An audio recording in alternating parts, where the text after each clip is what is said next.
Now, when he started to impart the knowledge, the Shaykh goes to Duma and opens a mahad for teaching. And what he does is he goes to Masjid al-Agha, which as far as I know, it was severely damaged, but I don't think it was completely destroyed. Masjid al-Agha in the city of Duma, he established an institute, once again, teaching at the masjid. So you'll notice the mahad is inside the masjid, as we discussed about the old way of teaching. And the teaching institute he established was very vigorous and detailed. He taught students and he produced a huge amount of dynamic teachers. In 30 years, he produced a large number of sheikhs and students of knowledge that went on to teach other people. It's very difficult to find from Duma, and by Duma I mean the city of Duma, but also Duma province itself. Because there's a province in Duma itself. It's very difficult to find people there and in Harasta and other areas that did take from. I mean, he had a long reach. Like people from Harasta have learned from him, Dumair, people from Ruhayba, like all these areas, these little towns and areas around, they all came and studied from the Sheikh. You know, many of them are graduates at his hand, whether it's hifz of Quran, the different qira'at of Quran, which he often did. He would sometimes recite Quran to us in different qira'at and say how that can affect fiqh rulings. Wow. Yeah, but he was so enthusiastic about teaching fiqh. Now, the Sheikh's favorite things to teach, which we know, but also other students mentioned, was Taghlabis, Nail Ma'arib, as-Sabil, Al-Umdah al-Fiqh, which he never taught that to us. I never had the chance to sit with him for that. Al-Kafi, he loved teaching Al-Kafi. But again, I never got the chance to. Al-Rawd al-Murbi', he regularly did this. And he did yearly reviews of the Rahbiyah. He did like yearly reviews of Rahbiyah. And he would go through Rawd al-Murbi'. Like he'd go like a year and a half. He'd just like go through it. He would finish it and then start it again. And he did the same thing with as-Sabil. Like he'd go through as-Sabil and he's like, you know what? Let's start it again. Like he did this as a regular habit. He'd do the Rahbiyah and also do Mardini's commentary, and then he started up again. Wow.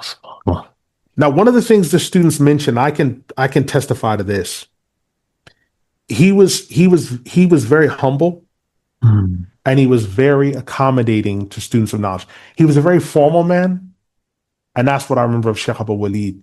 He's very formal, but he was also very welcoming. And Shaikh Abu Walid was and is very strict on his students.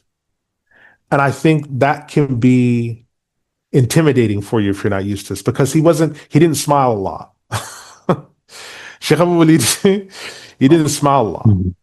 And it can feel intimidating if you're not used to that.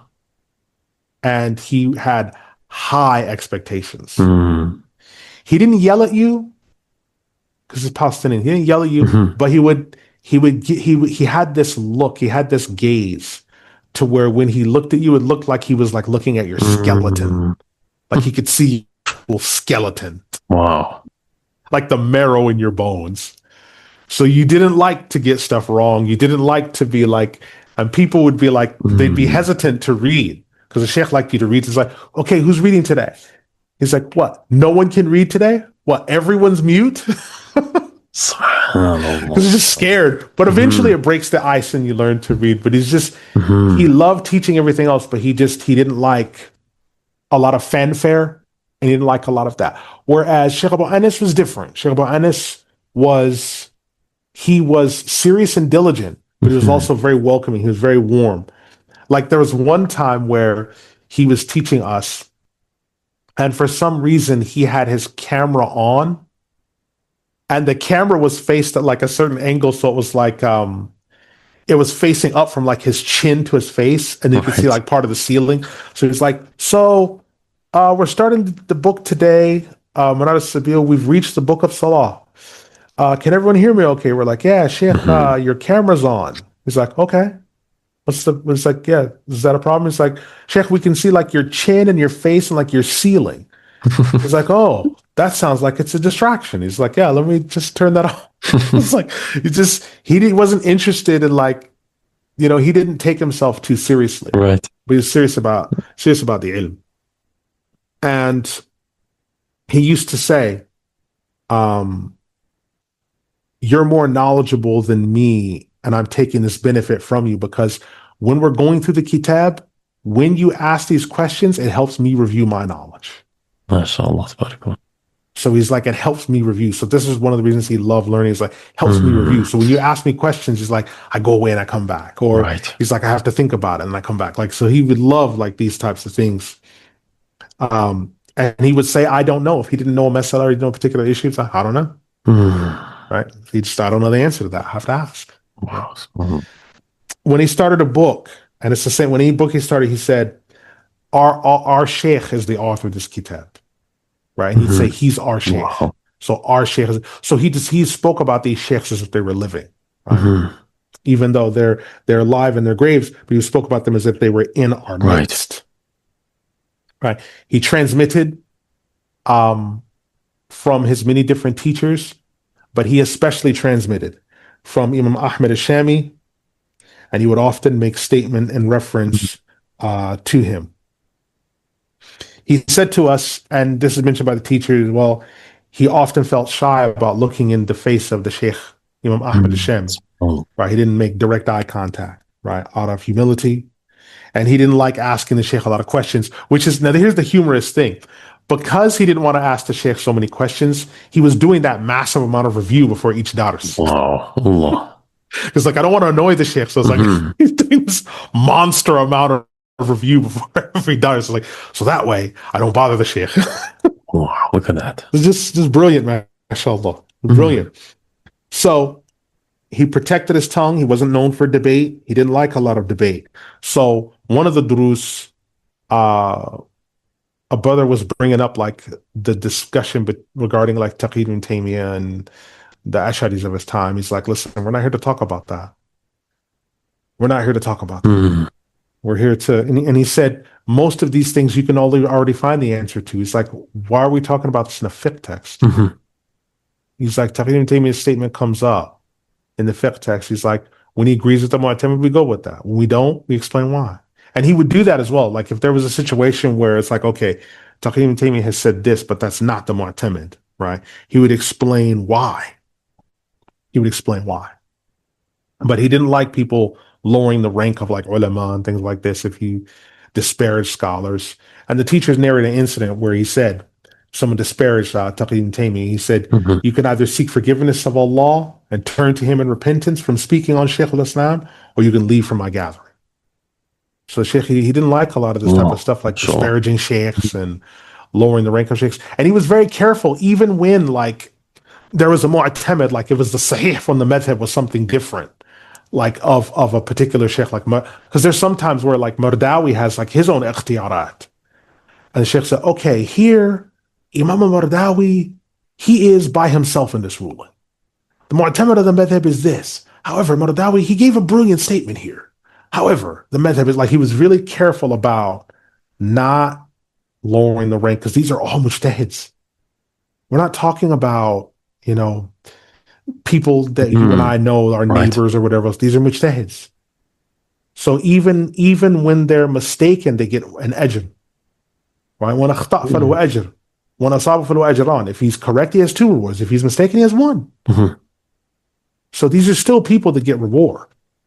Right? Still get reward. And so when the Shaykh Abu Anas Muhammad Ahmad Ar-Rashid, when he dies on the 1st of Jumada al-Ula 1447 in Istanbul, after all this teaching, he's left behind like all these other, it's like watching it's like watching a tree that has reached its time, but there are all these other trees next to it, like these other there's like seeds, there's saplings, there's other trees. Like he's left behind this huge amount of people. And I feel so honored that the students of knowledge that knew of me through other students of knowledge, like pulled me into his dars. I'm so honored by that. And so since that time, I've been trying to find a way to like, okay, how can I give back to the Shaykh to where, I give him SubhanAllah. something to where, he receives, oh, Abu Ja'far Hanbali is like, he did this and he's sending glad Mhm. tidings to you. I No, include accept him it. whenever we do a khatam or something like that. But something where I can do is, oh, alhamdulillah, the young brother, he's like carrying out the nas. So it's like, I'm thinking, okay, should I teach him another Sabil, MashaAllah. together, whatever, like I'm thinking about, okay, what can I do to like so he gets that glad tidings. Mhm. Oh yeah, Abu Ja'far Hamid, one of your students, he's doing this. The young man's doing good. Because he used to always say that to MashaAllah. us, even though we were like in our 40s and 50s, young man. He'd say young man, like MashaAllah. shabab, young people. So Allah. it was funny to be, and it was such a funny thing to me to be addressed by my first name, by my given name, because it's like my mother and father don't even address me by my given, like they always call me Gamal. Like I almost never get addressed by my given name. SubhanAllah. Never. Mhm. It's just such a funny thing to be addressed by my given name, especially now that I've had children and everything else. I'm almost universally Abu Ja'far. So to be addressed by my given name is just very Right. funny. If it was someone younger, there'd be repercussions. But he's significantly older than me. So it's so funny it's just a funny thing because when you go in an environment, it just reminds you that there's always someone above you. Mhm. And so they address you by Wow. your given name. And his love of scholarship and knowledge is what really made me, because fiqh is one of those things, detailed fiqh, intermediate detailed fiqh is one of those things you either love it or you don't. You either love it or you don't. Right. For the common folk, they don't need to. It's enough. Listen, I've done this and that's it. For them, if they every year they do the review of Bidayat al-Abid in Dumair, that's fine. Alhamdulillah. And they love it. The sisters recently complained because they said, oh, our copies of, because I was reading the comments on one of the durus, Shaykh al-Isa. Shaykh al-Isa is a student of Shaykh Abu Anas Muhammad Ar-Rashid. And he was recently, he's started giving khutbah again Mhm. in Domain and other places. And he said, please leave your comments on the dars. Everything else. Just the dars was fine, but Mhm. I noticed having come home, as I spoke to my husband, and our copy of Bidayat al-Abid is more frayed. The sister's copy, it has like it's like kind of like frayed, like the covers and Mhm. not as glossy as the brothers. You need to remember our sisters in fear Allah. SubhanAllah. So, Why did we get the copy? The cover wasn't as glossy. Because the sisters are proper, like they have a lot of hamasa for learning, alhamdulillah, like mm, a zeal for learning. It's like, oh, sister, so Shaykh is like, okay, we didn't know that. We'll look into that, and also make sure this is just like this list of like you can't call them, but just like demands. This wow. needs to be done. It's like Mhm. subhanallah. I'm reading it, laughing, thinking, we just Mhm. came out of a battle between like the mujahideen, like two groups on the other side. It's like, have mercy on like these sheikhs who are like teaching. It's like, sister, the masjid was almost destroyed. SubhanAllah. Just like coming back, because there was a big one in Ruhayba, which Sheikh Muhammad bin Zanub was almost completely Mhm. destroyed, and they built it from the ground up again. And there's another one as Remarkable. well in Harasta that Mhm. they built back up. Again, private, this is private awqaf. Right. Yeah. These Not are, which government is funded. another thing about um, the Hanabila, when we have like private donors and stuff, we rebuilt it. Like the damage that was done to a Jamil Kamir or Duma, that was rebuilt so quickly, Mhm. rebuilt so Mhm. quickly, because it just goes to show when you have private donors, that people that just come together and, okay, we're going to do this, let's get it done. And they just do it. Right? That's one of the things. And it's one of the things the Sheikh, because the Sheikh mentioned Abu Anas rahimahullah, he said that Harasta it's a waqf, like the city's a waqf. And he said, we asked that Allah rebuild it soon. And it's like, I think it's like that dua that I think it's starting to come to pass, because Harasta is now like reopened and it's rebuilding. And there's the central masjid, the jam is like being rebuilt. Alhamdulillah. And they're like, inshallah, by Ramadan, we're going to be having Taraweeh here. It's like, Wow. how? How did you do this so quickly? It's Wow. like, we're going to have Ramadan here. It's going to be ready soon for Taraweeh. Like they were so excited. And you can see little kids and everything else. And it's really exciting to see them rebuilding. There's a couple of Mhm. restaurants opening. There's like all this stuff that's happening where they're really trying to like revitalize. And so we ask that, Rif Dimashq, Doom in particular, because that's where it's from, but Rif Dimashq, that whole provincial area, that Allah subhanahu wa ta'ala gives them reward and safety and goodness for all their patience, because they were extremely patient. And the Mujahideen, they're still burying Mujahids and finding people under rubble and rebuilding. The Mujahideen, they showed such courage against the government and their Russian and Iranian mercenaries, and also against Daesh and the mercenaries that they used as well. They showed tremendous heart to keep that area there. And in addition to that, some of them even got across the line, what's called the Northern Line, were able to get into Palestine. So there's even Mujahideen that got from Rif Dimashq into Palestine to help brothers there. So, there's a link, there's a great link between them.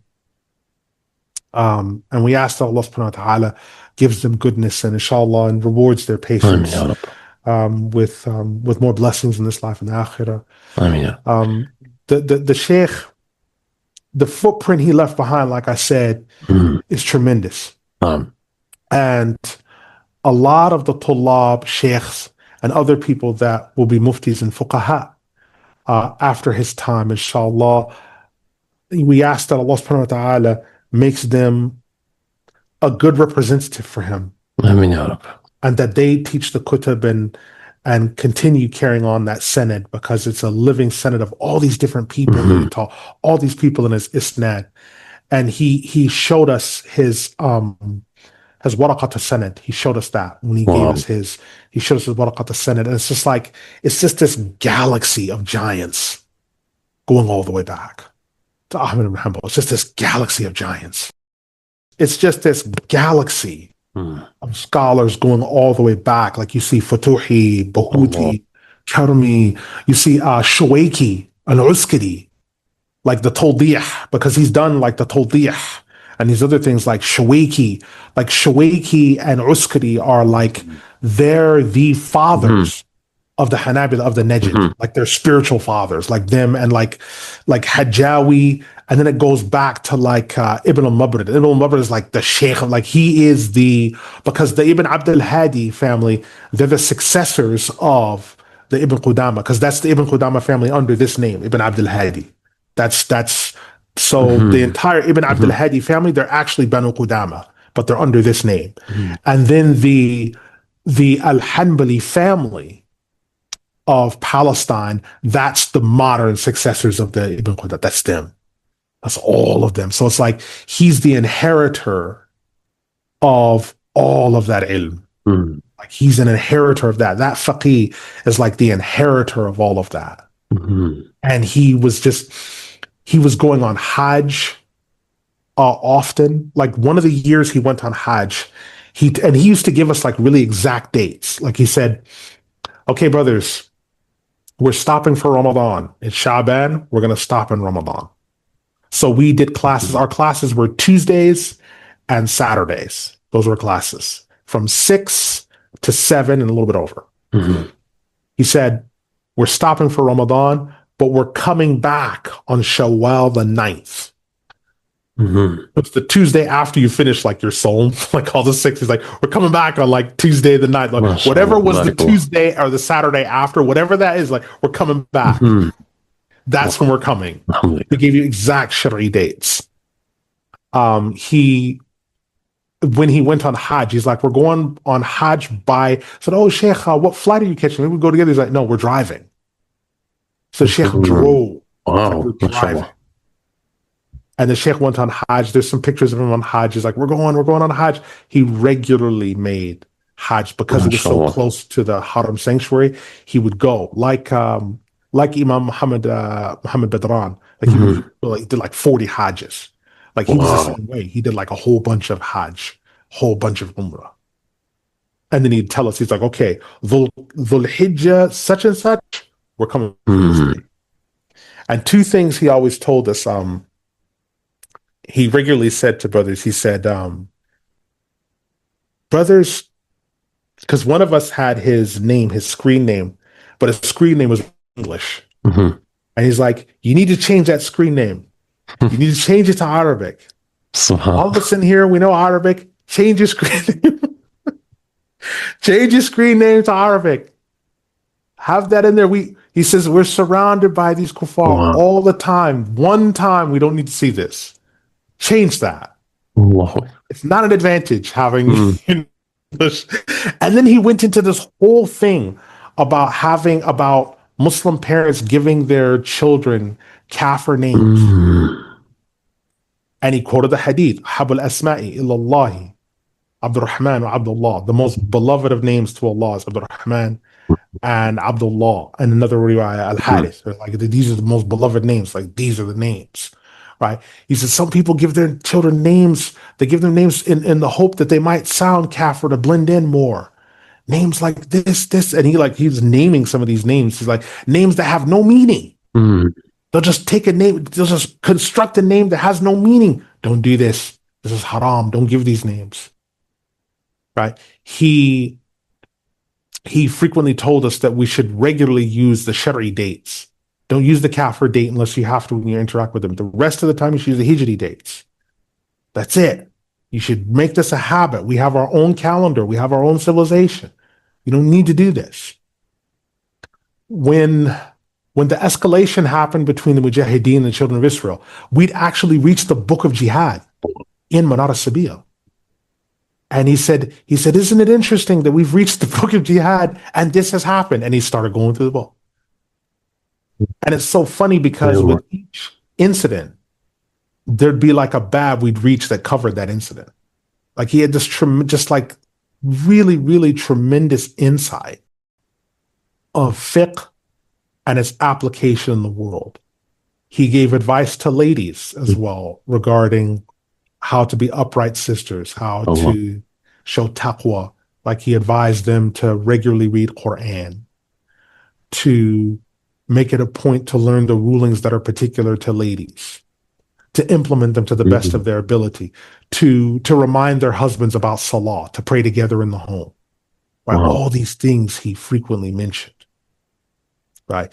No matter what, he said, maintain the salah. And he would tell us as well where he was. Like if he was like, okay, we're doing a class today.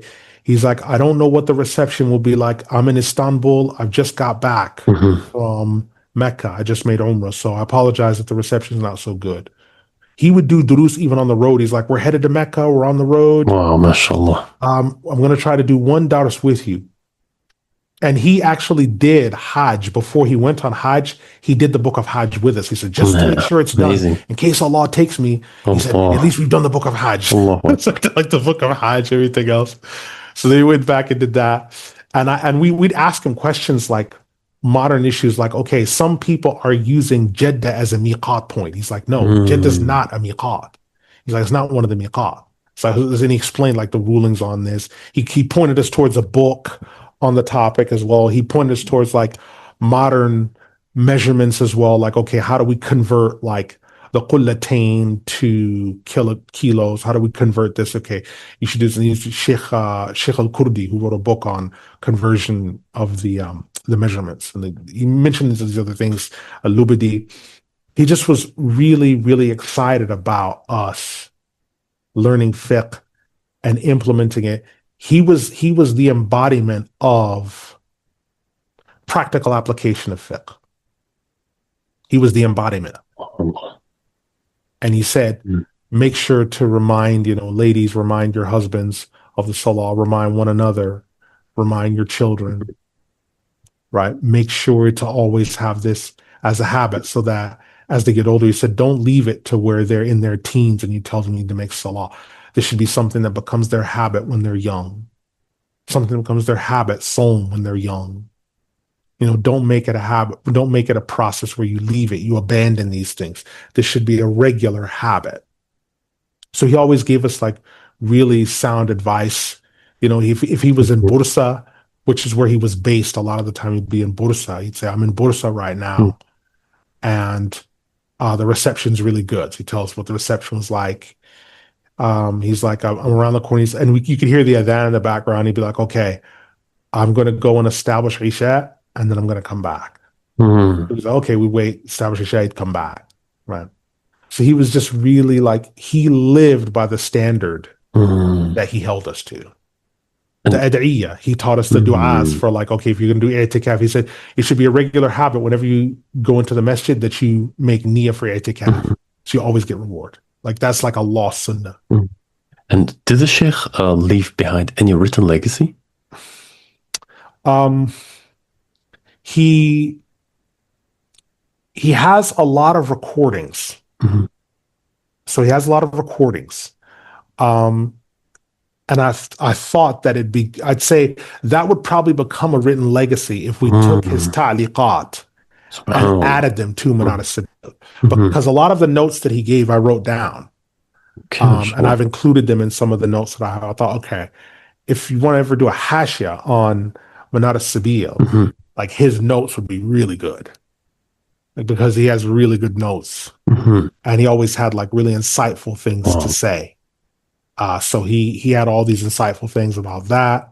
Although the like he would organize them as he just made it, it's like he made it easy to understand the mutun. Like he would take the unspoken masail and explain them in such a way that they felt like you can't unsee it. You know, it's like after someone shows you a certain thing in a painting or something, you whenever you see it, you always know it. It's like it's the same way he was with like unspoken masail. Once you see it, you can't unsee it. It's like it's there. It's like burned into your mind. He had just this way about him. He was just incredible. He was incredible. You know, he was incredible, man. He was an incredible father. Like all of his children would always come in and, you know, they'd come in the room and interrupt like during the dar, say, "Oh, are you hungry? Or you want something to drink?" He's like, if you can bring a warm drink. Like they were always like checking in on their dad. Someone's always checking in. His wife was always checking in on him. It's like, so-and-so is coming back home soon. So he'd come, if someone came in, he'd come and greet them. He'd rise, he'd greet them and say, okay, that was just my son coming in. Then we'd return back to the dark side. So he was well beloved. He was beloved. Mashallah. And Sheikh, what distinguishes him from your other teachers? Okay. What distinguishes him from my other teachers? I would say my other teachers were heavily evidence-based in terms of working with the evidence and understanding this is the evidence for this. This goes with this. And this is why this goes with this. Shaikh Abu Anas, what made him distinct is that he says, okay, I know that you know the evidence, but here's the reasoning on why this evidence fits. Why does this go with this? And this is the asl that this goes with. Okay, so yes, this is indeed the evidence that goes with this, but why? Because it's mutlaq. Why? Because it's muqayyad. Why? So he's giving you the usuli understanding. So yeah, we know this evidence goes with it, but why was this evidence chosen? Why not any other hadith on that topic? Why was this one made the foundation stone of this and the other hadith are supporting proofs? Why is this one the main one, the other one support? Why? Because of these indicators in the hadith. Because of these narrators in the hadith. That's why this one is given more precedence over this one.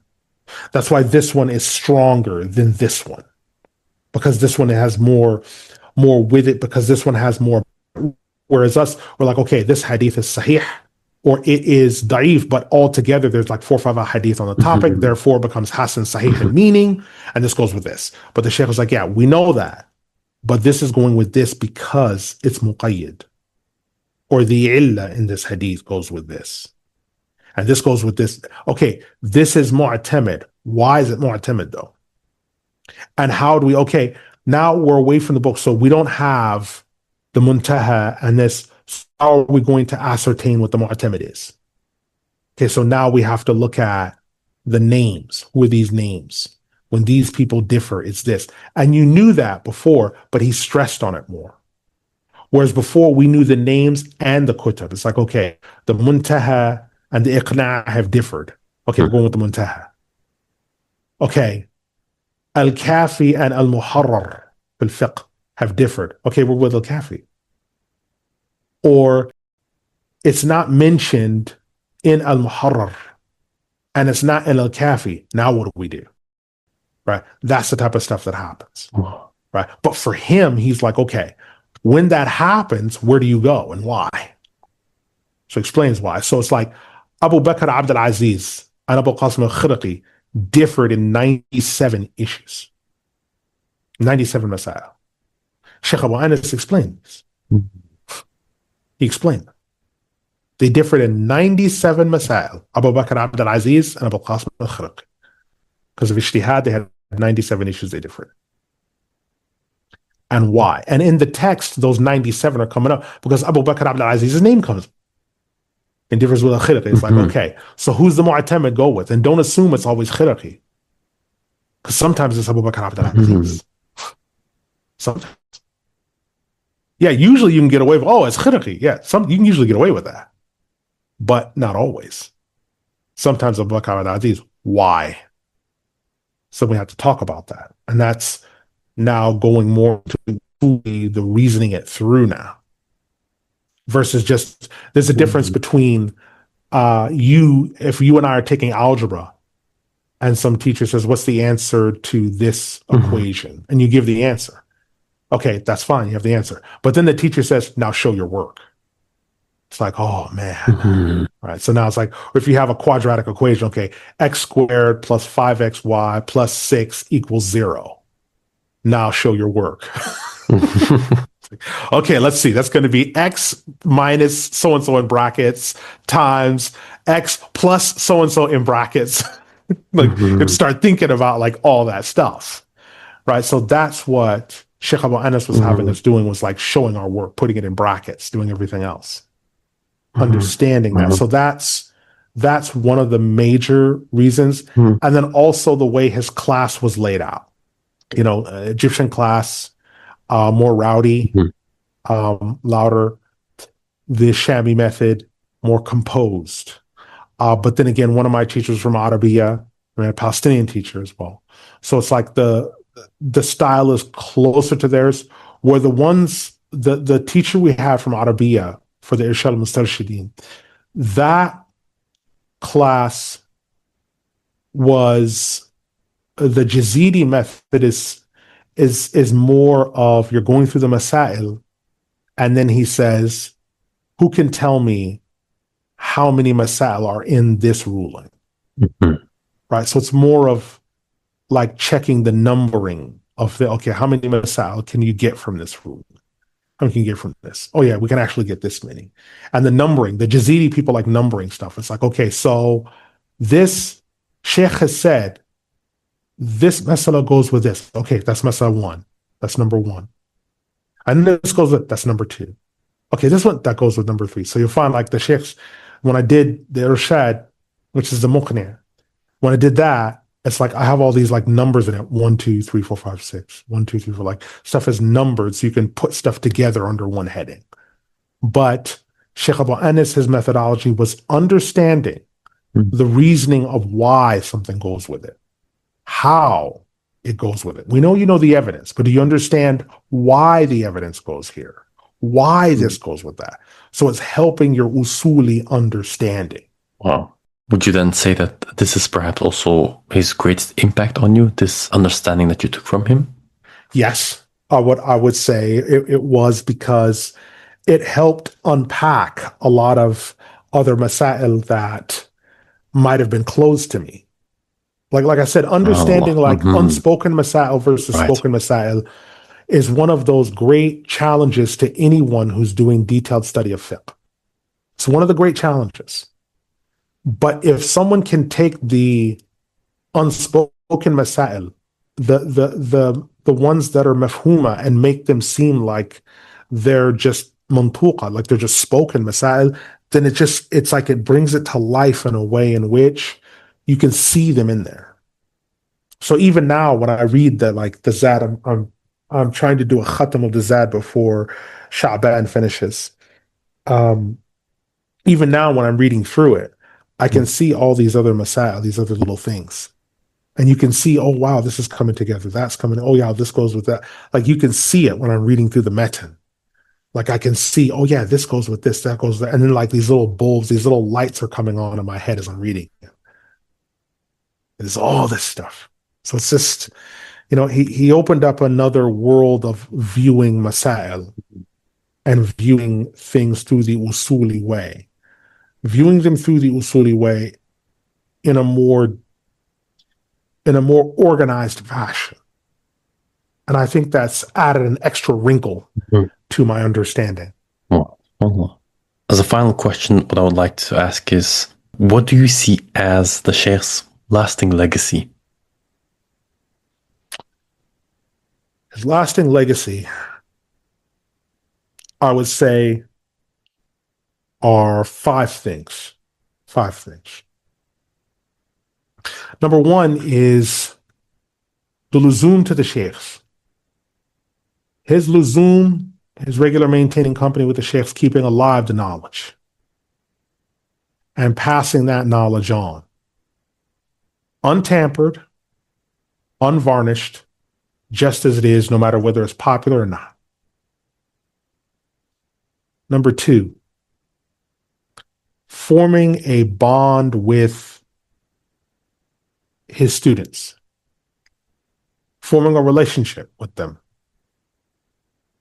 even if they're in person or far away, because there were some students that were in person with him and were also online. So they were like both. So whenever he had a dars, they were there, and they'd be with him in person as well. Like they were both. And some of us that were online, we couldn't get to him.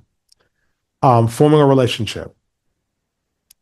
And forming that relationship aids in digesting knowledge better by forming that relationship. Number three is opening up knowledge to people in a way that they had not considered before.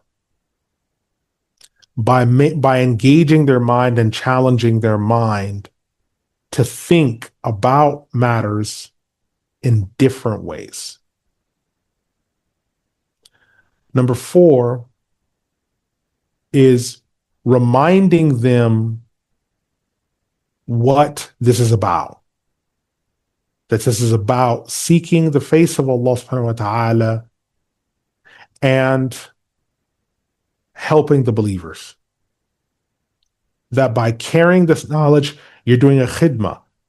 You're not doing them a favor.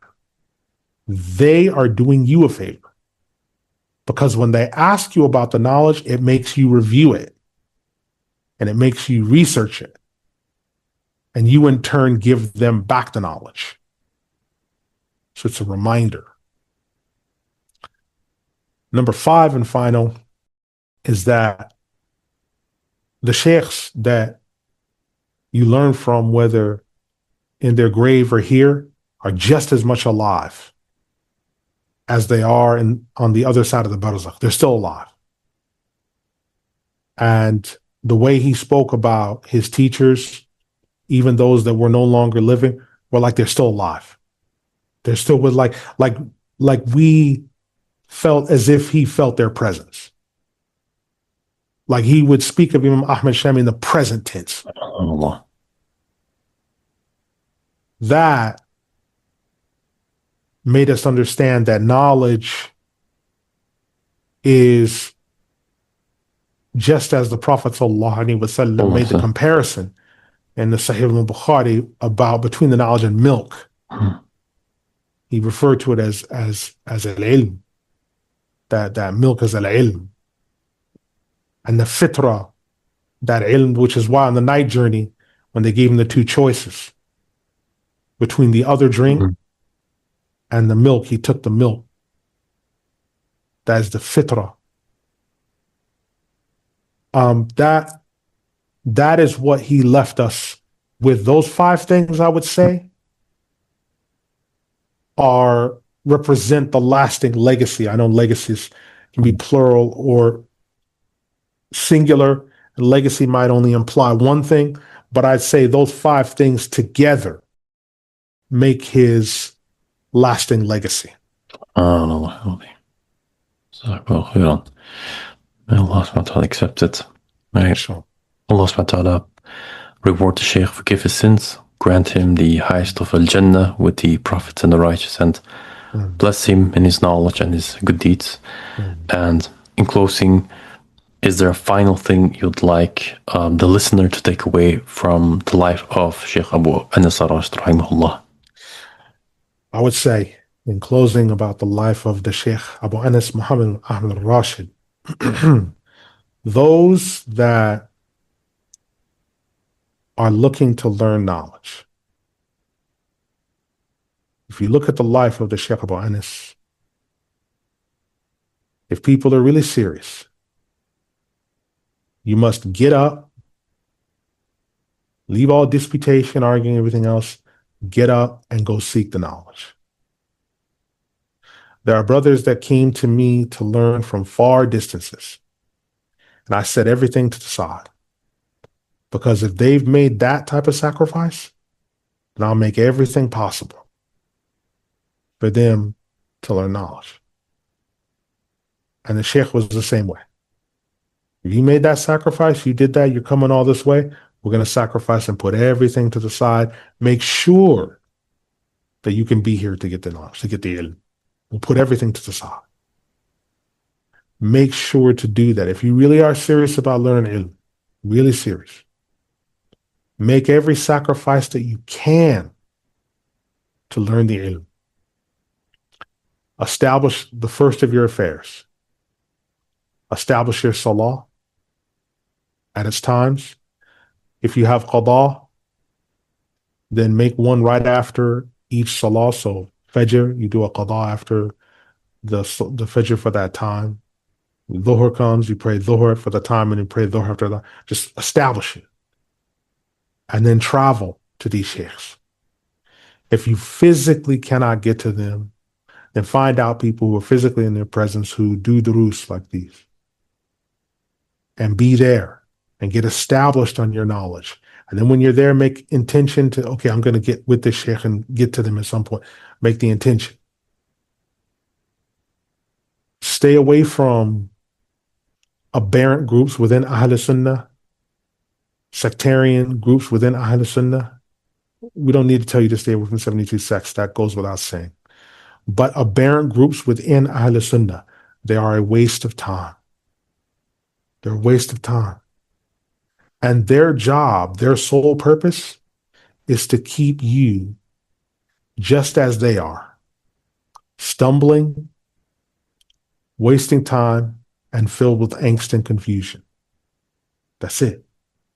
Woe be to the one who goes and learns knowledge, in their estimation, because now you're doing something. So leave alone all that stuff, the tariqas, the battling and fight. Dump all that. If you have any of those books, burn them respectfully. Burn them. Take the ashes, pour them in the garbage can, and just start and learn. Because that will protect you by learning the ilm from qualified and upright people of knowledge. It's going to protect you from most of those things. You'll find that the people that are engaged in knowledge as a regular habit, they're free from those sectarian influences. They're free from them. They're free from them. And people can argue and say that these sectarian groups within Ahl Sunnah, oh, I've learned so much, everything else. Yeah, but you've also learned how to fight. It's also alienated you from the awam, the vast majority of the body of the Muslims. It makes you think the great majority of the body of the Muslims are astray. When that is not true. That's these groups within Ahl Sunnah teach this thinking. Sometimes it's not explicit, but it's implicit. Because they're not in our group or whatever else, they're astray. That's not true. That's not true. So it's just having this understanding that if you're really going to pursue knowledge in a serious way, that you do so to be of service, that you are a khadim. You are providing service to people, and that you're not doing them a favor, they're doing you a favor. If you can't do that, you're not ready for this path. You're not ready to take this ilm. But the people that are serious about the ilm must strive. They must strive, put everything in it, because it takes time. and to be sincere. It will take time. It will take time. It took, like I said, it took us 5 years and something to go through Manat as-Sabil and everything else. It's not a one-shot thing, Ijtihad made easy. It doesn't work like that. It doesn't work like that. You have to put in effort and strive. If you do that, Allah subhanahu wa ta'ala will reward you. You'll be given, your family will understand eventually. Your wife will, if she doesn't understand, that one will come to understand eventually. But you must make that intention. Put all sectarianism to the side, get established on your salawat, in qada you have, make them up, and leave alone those sectarian influences. Because you'll find if you come back 2 years later, they're still arguing because they run out of topics. They don't have anything to talk about. That's why they keep talking about the same topics. You're mujassim, no, you're mu'attil. You haven't really reached the level of walaya. Yes, I have. No, you haven't. So-and-so, he got put in khalwa for 40 days. But it's like they're nowhere near anywhere. They're no closer to what they claim you should be upon than they were when you left them. They're no closer. They're in the exact same place they were when you left them. Indeed. So what's the point? What's the point? And that's how you have to look at this. So that's my honest advice to believers who are in the field of ilm, who are looking to gather ilm. And inshallah, Allah subhanahu wa ta'ala will put barakah and goodness in the matter. Jazakallah khairan, Shaykh. Thank you very much for your time. And may Allah subhanahu wa ta'ala bless you. Inshallah, may Allah subhanahu wa ta'ala accept this deed and have mercy upon Shaikh Abu Anas rahimahullah. I'll leave the final closing words to you, inshallah. We ask that Allah subhanahu wa ta'ala bless us. Ameen. We ask that He favor us. And we ask that He send His peace and blessings upon the Prophet Muhammad sallallahu alaihi wasallam, and that He bless His companions, their students, the tabi'een and tabi'at tabi'een. Ameen. That He bless the scholars that have come from every era up until our time, some of whom are languishing in dungeons, some of who are upon the front lines of battles throughout the world, and some of whom have paid the price and given their lives to Allah subhanahu wa ta'ala. We ask that Allah subhanahu wa ta'ala bless those among these righteous scholars and protect them from the evil schemes of tyrannical governors, tyrannical governments, and the government scholars that aid them.